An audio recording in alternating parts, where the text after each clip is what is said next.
Imaginez ma vie, celle de Geneviève Lemaire, une femme qui a tout construit, pierre par pierre, à la force de ses mains et de son esprit. J'ai vu mon entreprise, Lemaire Immobilier, grandir et devenir un pilier de Lyon. Imaginez maintenant le jour du mariage de mon unique fils, Antoine, un événement censé être rempli de joie et d'espoir. Ce jour-là, un simple chuchotement d'un enfant innocent a fait basculer mon monde, révélant une trahison si profonde qu'elle a déchiré le tissu de ma famille. Ce n'est pas une histoire d'amour, mais de vengeance et de justice silencieuse. Écoutez mon histoire jusqu'au bout et dites-moi, qu'auriez-vous fait à ma place? La salle de réception était somptueuse, baignée de lumière douce et de rire. Mon fils, Antoine, rayonnait aux côtés de sa nouvelle épouse, Aurélie Dupont, une femme charmante en apparence, qui avait su conquérir mon fils avec une facilité déconcertante. Toute haine, était que faste et célébration, le témoignage de la nouvelle prospérité d'Antoine, de l'avenir radieux, qui s'ouvrait à eux. En tant que mère et grand-mère, je devrais me sentir comblée, mais une légère ombre d'appréhension planait sur mon cœur, une intuition que je n'aurais pas dû ignorer. Au milieu de cette effervescence, mon petit-fils de 7 ans, Hugo, s'est approché de moi, ses grands yeux innocents fixés sur mon visage. Il a tiré sur ma manche, son geste rempli d'une urgence enfantine. Son chuchotement, à peine audible, a transpercé le brouhaha joyeux. Mamie, regarde sous la table. Ce sont des mots simples, mais ils ont résonné en moi avec une étrange gravité, brisant l'illusion de bonheur parfait qui m'entourait. Curieuse, et poussée par une intuition soudaine, j'ai glissé discrètement ma main sous la nappe blanche immaculée qui recouvrait notre table.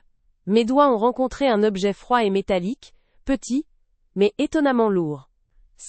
Était un appareil d'enregistrement sophistiqué, soigneusement scotché là, comme s'il avait été placé là dans un but très précis. Mon cœur a fait un bond. Qu'est-ce que cela pouvait bien signifier? Un frisson m'a parcouru. Pourquoi un tel appareil serait-il sous notre table, au mariage de mon fils? Mon esprit a commencé à s'emballer, cherchant des explications. Était-ce une blague? Un jeu d'enfant? Mais le dispositif semblait bien trop professionnel pour cela. Une angoisse sourde a commencé à monter en moi. Un pressentiment glacé que quelque chose de terrible se cachait derrière cette découverte inattendue. Plus tard dans la nuit, seul dans le silence de ma maison, l'appareil d'enregistrement dans ma main, j'ai hésité. Une partie de moi voulait le jeter, l'ignorer, préserver la paix illusoire de cette journée. Mais ma nature pragmatique et mon instinct m'ont poussé à appuyer sur le bouton lecture. Le son a empli la pièce, d'abord des bruits de fond étouffés, puis des voix, les voix d'Antoine et d'Aurélie. La voix d'Aurélie a résonné, dénuée de tout son charme public, dépouillée de la douceur qu'elle affichait devant les invités.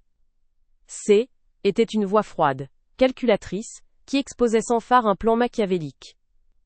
Mon sang s'est glacé dans mes veines en entendant la femme que mon fils venait de épouser révéler sa véritable nature, une cruauté que je n'aurais jamais pu imaginer. Elle exposait froidement à Antoine un plan pour liquider rapidement Lemaire Immobilier, VLLA, œuvre de toute une vie que j'avais bâtie avec mon défunt mari. Elle parlait de ma fierté, de mon héritage, comme d'une simple ressource à piller, sans la moindre émotion, sans le moindre respect pour ce que cela représentait pour moi et pour ma famille. Le plan était clair et dévastateur, disparaître avec les profits, me laissant sans le sou, et libérer Antoine de ses responsabilités familiales. Me jeter, moi, Geneviève Lemaire, après avoir pris tout ce que j'avais. J'ai senti une nausée monter en moi. Cette femme N était pas seulement une escroc, était un serpent venimeux infiltré au cœur de ma famille. Le plus insupportable N était pas seulement la voix d'Aurélie, mais les réponses d'Antoine. Elles étaient faibles, complices, empreintes d'une avidité écœurante. Mon propre fils, l'homme que j'avais élevé, était un participant actif à ma ruine. Le joyeux mariage s'est instantanément transformé en la dure réalisation d'une trahison profonde et inimaginable. J'avais bâti Lemaire Immobilier à partir de rien, avec mon défunt mari Jacques. Était bien plus qu'une simple entreprise. Était le fruit de nos sacrifices, de nos espoirs, le symbole de notre amour et de notre vision. Ayant grandi dans un quartier modeste de Lyon, mon enfance m'avait inculqué une éthique de travail acharné, et un sens inébranlable de l'intégrité. Mon mari Jacques et moi partagions un rêve, créer une agence immobilière réputée, qui servirait notre communauté avec honnêteté et dévouement. Nous avons mis tout notre cœur, notre sueur et nos larmes dans ce projet, refusant de céder aux compromis ou aux raccourcis. Ce N était pas qu'une question d'argent, mais de réputation, de confiance, de valeur humaine. J était réputé pour mon sens aigu des affaires, et ma capacité à repérer une bonne affaire, ou, plus important encore, un mauvais acteur, à des kilomètres à la ronde. Mon intuition était mon guide le plus fidèle, une compétence affûtée par des décennies d'expérience sur le marché immobilier lyonnais. J'avais vu passer des escrocs, mais jamais je n'aurais pensé en trouver un dans ma propre famille. Notre mariage avec Jacques était un partenariat égaux, une symbiose parfaite, où nos forces se complétaient. Nous avons réussi, faisant de Lemaire Immobilier un pilier respecté de la ville, une institution qui portait notre nom avec fierté. Était un héritage destiné à notre fils, Antoine, et finalement, à notre petit-fils adoré, Hugo, la continuation de notre œuvre. La vie de Geneviève Lemaire avait été définie par le travail acharné, la loyauté indéfectible, et un amour profond pour ma famille, ainsi que pour l'entreprise que nous avions bâtie. Je n'avais jamais cherché la richesse ostentatoire, seulement la sécurité et la pérennité de notre héritage. Ce jour-là, tout ce en quoi je croyais s'est effondré sous le poids d'une trahison insondable. L'enregistrement a brisé mon monde en 1000 morceaux. L'homme que j'avais élevé, mon unique enfant, N, était pas seulement victime d'une escroquerie, mais un participant actif à ma ruine. La perte N était pas seulement financière. Était la perte de ma foi en Antoine, de ma vision de l'avenir de ma famille. Une blessure au plus profond de mon âme. La trahison était une humiliation publique que je devais endurer en silence. J'ai dû regarder Aurélie jouer la femme aimante, la nouvelle épouse parfaite, tout en sachant le poison qui se cachait sous son sourire. Chaque accolade, chaque mot gentil me brûlait comme un fer rouge, me rappelant l'ampleur de leur machination. Mon chagrin initial, intense et déchirant, s'est rapidement durci en une colère froide et concentrée. Ce haine n'était pas une fureur explosive, mais une résolution glaciale, une détermination implacable à ne pas me laisser faire. Je sentais la force monter en moi, la force d'une lionne blessée qui protège sa progéniture. J'y étais isolé dans ma découverte, incapable de me confier à quiconque sans exposer Antoine, mon propre fils. Cette solitude était un fardeau, mais elle était aussi ma force. Je savais que chacun de mes gestes devait être calculé avec soin, chaque mot pesé, pour protéger le peu qu'il me restait. Ma motivation la plus profonde et la plus inébranlable était de protéger Hugo, mon petit-fils. Il était l'héritier légitime de cet empire, le dernier maillon de la chaîne que Jacques et moi avions forgé.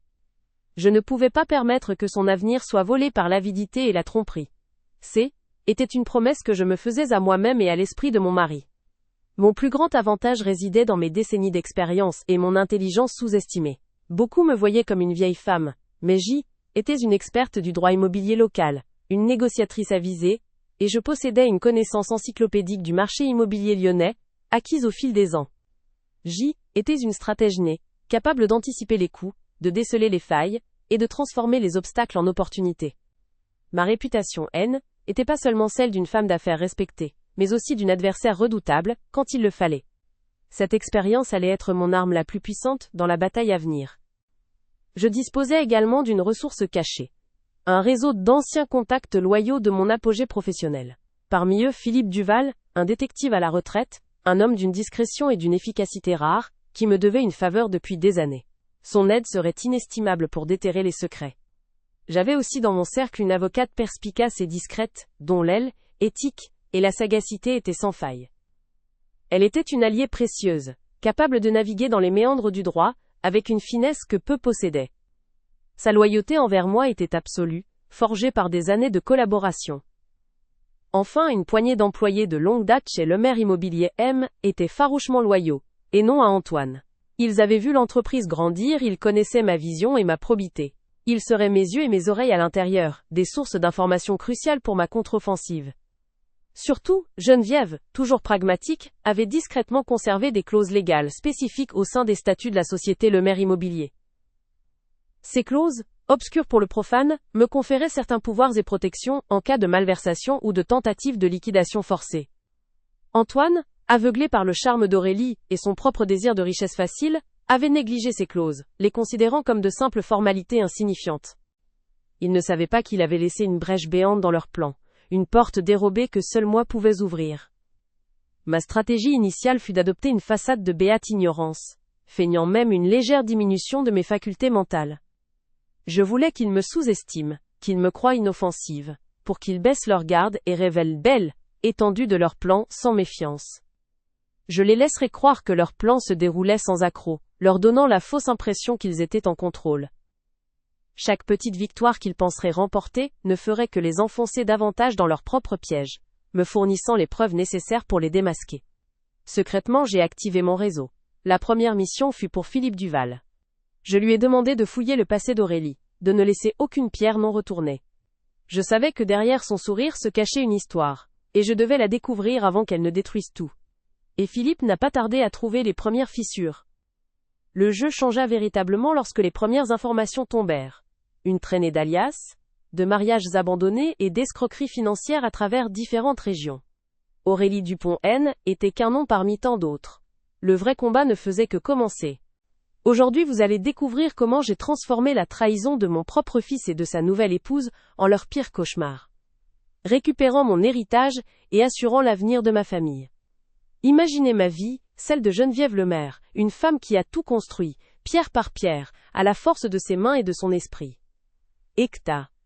J'ai vu mon entreprise, Lemaire Immobilier, grandir et devenir un pilier de Lyon, un nom synonyme de confiance et de réussite. C. était mon œuvre, le fruit de décennies de labeur acharné. Imaginez maintenant le jour du mariage de mon unique fils, Antoine. Un événement censé être rempli de joie et d'espoir, le couronnement d'une vie familiale. Mais ce jour-là, un simple chuchotement d'un enfant innocent a fait basculer mon monde, révélant une trahison si profonde qu'elle a déchiré le tissu même de ma famille, remettant en question tout ce que je croyais savoir. Ce n'est pas une histoire d'amour, mais de vengeance et de justice silencieuse. Écoutez mon histoire jusqu'au bout et dites-moi, qu'auriez-vous fait à ma place? La salle de réception était somptueuse, baignée de lumière douce et de rires joyeux, une atmosphère de fête, où chaque détail respirait le luxe et la célébration. Mon fils, Antoine, rayonnait aux côtés de sa nouvelle épouse, Aurélie Dupont, une femme charmante en apparence, dont le sourire enjôleur avait su conquérir mon fils avec une facilité déconcertante. Tout n'était que faste et célébration, le témoignage éclatant de la nouvelle prospérité d'Antoine, de l'avenir radieux qui semblait s'ouvrir à eux. En tant que mère et grand-mère, je devrais me sentir comblée, submergée de bonheur pour cette nouvelle union, mais une légère ombre d'appréhension planait sur moi, Geneviève Lemaire. J'ai bâti Lemaire Immobilier, avec mon défunt mari, l'aile, œuvre de toute une vie. J'y étais là, au mariage de mon unique fils, Antoine, avec Aurélie, un jour censé être joyeux. Mais ce que j'ai découvert ce jour-là, a brisé mon monde, et révélé une trahison si profonde, qu'elle a déchiré le tissu même de ma famille. Était le début d'un cauchemar réveillé, un moment où tout a basculé. Écoutez cette histoire jusqu'au bout et dites-moi, qu'auriez-vous fait à ma place? Au milieu de la célébration, mon petit-fils de 7 ans, Hugo, s'est approché de moi, ses grands yeux innocents fixés sur mon visage. Il a tiré sur ma manche, son chuchotement, à peine audible, a transpercé le brouhaha joyeux. Mamie, regarde sous la table.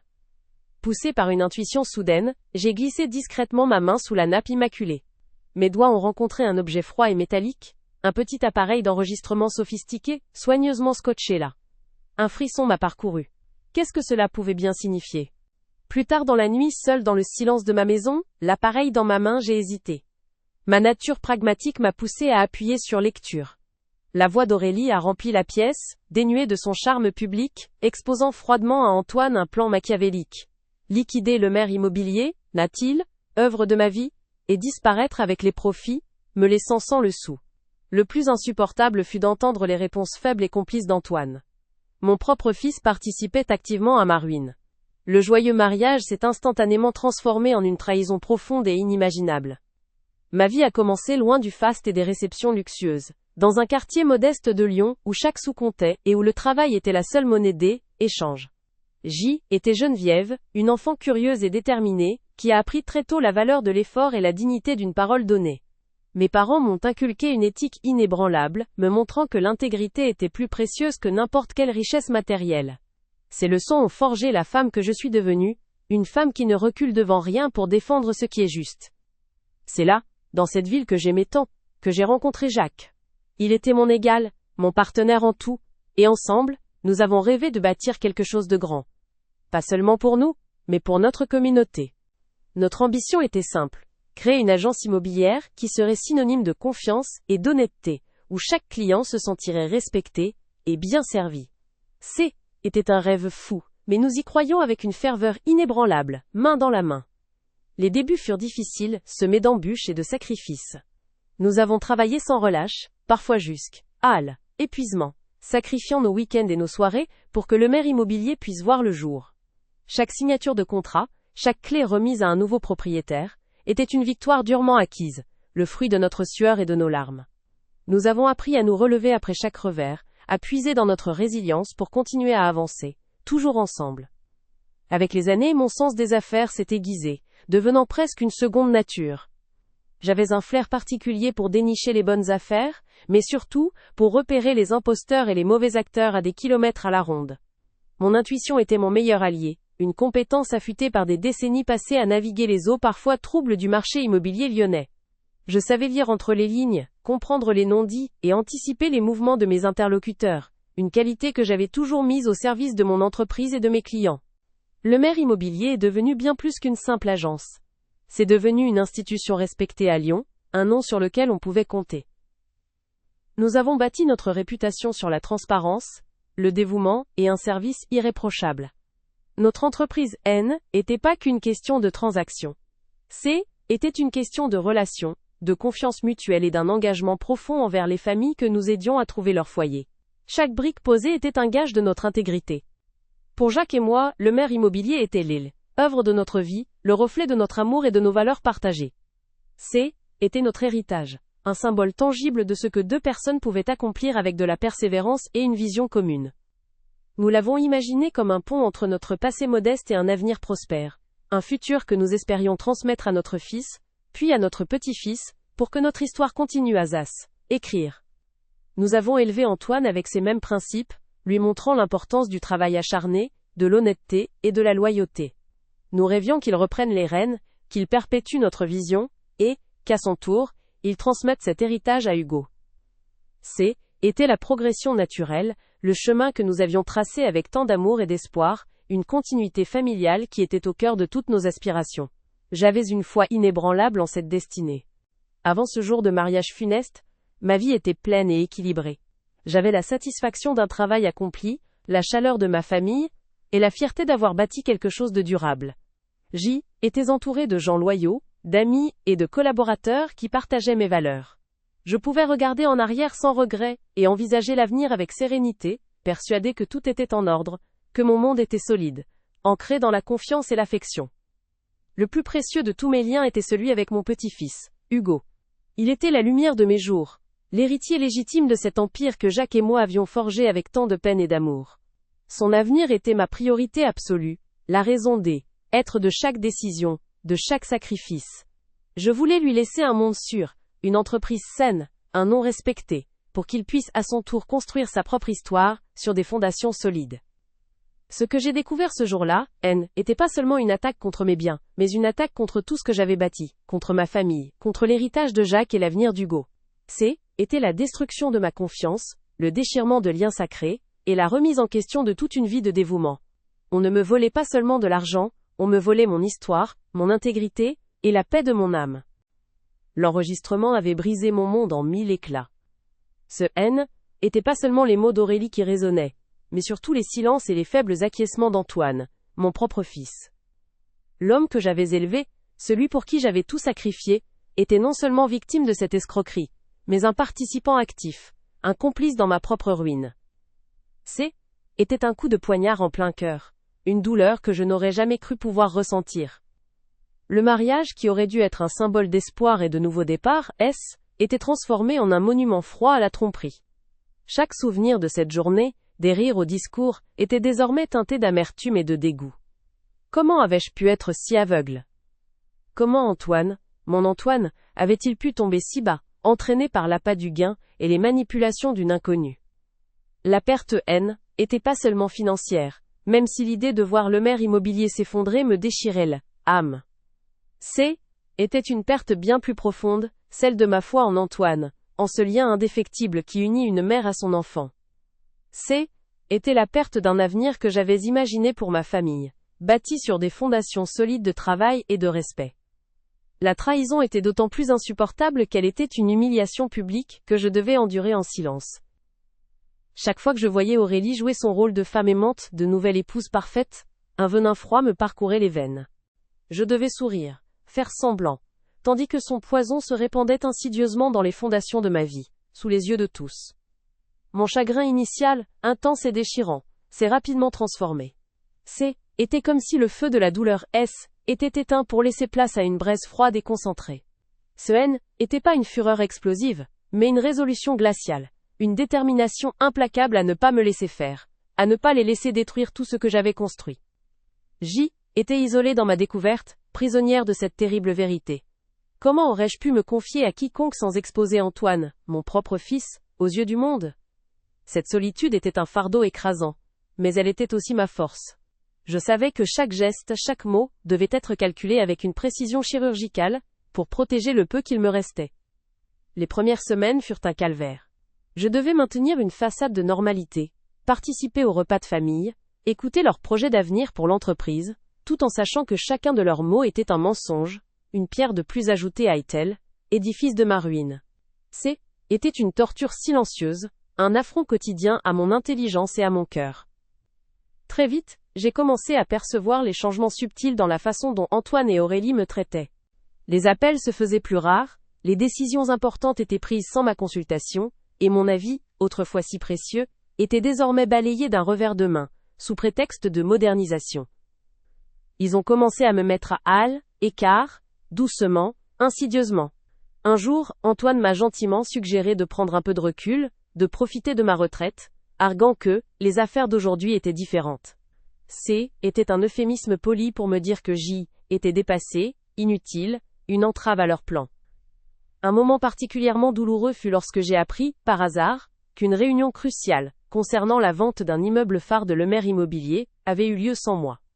Antoine m'avait dit que était une petite affaire de routine. Était la première fois qu'il m'excluait ouvertement d'une décision majeure, un camouflet public. Aurélie, avec son sourire mielleux, commençait à se pavaner dans les bureaux, donnant des ordres, changeant l'aménagement, modernisant tout, disait-elle. Elle parlait d'une nouvelle ère pour Lemaire Immobilier, effaçant des années de travail, de tradition, et de l'héritage de Jacques, comme si cela n'avait aucune importance. Certains employés, les plus récents, ou ceux qui cherchaient à se faire bien voir, s'alignaient sur Antoine et Aurélie. Mais les plus anciens, ceux qui avaient vu l'entreprise grandir, me regardaient avec des regards pleins de pitié ou d'incompréhension, sentant que quelque chose n'allait pas, mais incapables d'intervenir. Leurs murmures étaient comme des aiguilles dans mon cœur. Était traitée comme une relique, une vieille femme dont les idées étaient dépassées, à peine bonne à gérer les archives. Antoine, sous l'influence d'Aurélie, osait même me contredire ouvertement devant d'autres, me rabaissant, me faisant passer pour une incapable. Était une humiliation constante, une attaque directe contre ma dignité. L'arrogance d'Antoine grandissait de jour en jour. Il se sentait intouchable, le nouveau maître des lieux, persuadé que le monde lui appartenait. Aurélie, à ses côtés, rayonnait de satisfaction, savourant chaque petite victoire, chaque pas vers notre ruine, me regardant avec un air de défi à peine dissimulé. La peur pour l'avenir d'Hugo devenait une obsession. Il était le véritable héritier, le dernier maillon de la chaîne que Jacques et moi avions forgée. Si je ne faisais rien, son avenir serait volé, son nom souillé par l'avidité et la tromperie. Je ne pouvais pas le laisser se faire dépouiller de ce qui lui revenait de droit. Il y a eu des nuits où le désespoir me submergeait, où je me sentais complètement vaincu, sans force pour me battre. Les larmes coulaient en silence, des larmes de chagrin et d'impuissance. L'idée d'abandonner, de laisser tout écrouler, m'a effleuré. Mais une image, celle d'Hugo, m'a toujours ramené à la réalité. Un jour, j'ai surpris Aurélie rire de moi avec Antoine, les entendant se moquer de ma naïveté et de ma vieille façon de faire les affaires. Leur rire, froid et méprisant, a résonné en moi non pas comme une défaite, mais comme une étincelle. Était elle, étincelle qui a rallumé le feu de ma détermination. À cet instant précis, j'ai senti une résolution d'acier se forger en moi. La Geneviève Lemaire que était, la femme qui avait bâti un empire à partir de rien, n'allait pas se laisser abattre. Je me suis levée, pas pour la colère dévastatrice, mais pour une vengeance froide, calculée, inébranlable. Je savais que je devais me battre. Pas seulement pour moi, pour mon entreprise, mais surtout pour l'héritage de Jacques. Pour la mémoire de notre travail acharné. Et par-dessus tout, pour protéger Hugo. Je ne pouvais pas leur laisser tout prendre. Ce n'était pas la fin de l'histoire, mais le début d'une guerre silencieuse. Ils pensaient m'avoir, que était une vieille femme dépassée, facile à manipuler et à écarter. Mais ce qu'ils n'avaient pas compris, c'est que mon esprit, celui qui avait bâti Lemaire Immobilier, pierre par pierre, était mon arme la plus redoutable. Des décennies de batailles, de négociations acharnées, d'anticipation des coups bas, avaient aiguisé ma perspicacité bien au-delà de ce qu'il pouvait imaginer. Il voyait une grand-mère, pas la stratège aguerrie que j'y étais. J'avais une connaissance encyclopédique du droit immobilier local. Pas seulement les grandes lignes, mais les subtilités, les petites clauses, les exceptions qui pouvaient faire ou défaire une transaction. J'avais passé des années à étudier chaque texte, chaque jurisprudence, non par passion, mais par nécessité, pour protéger mon entreprise, notre héritage. Cette expertise, accumulée patiemment, était un bouclier invisible, qu'Antoine et Aurélie avaient totalement ignoré, la considérant comme une simple curiosité d'un autre temps. Bien des années auparavant, avec Jacques, mon défunt mari, nous avions fait insérer des clauses très spécifiques dans les statuts de Lemaire Immobilier.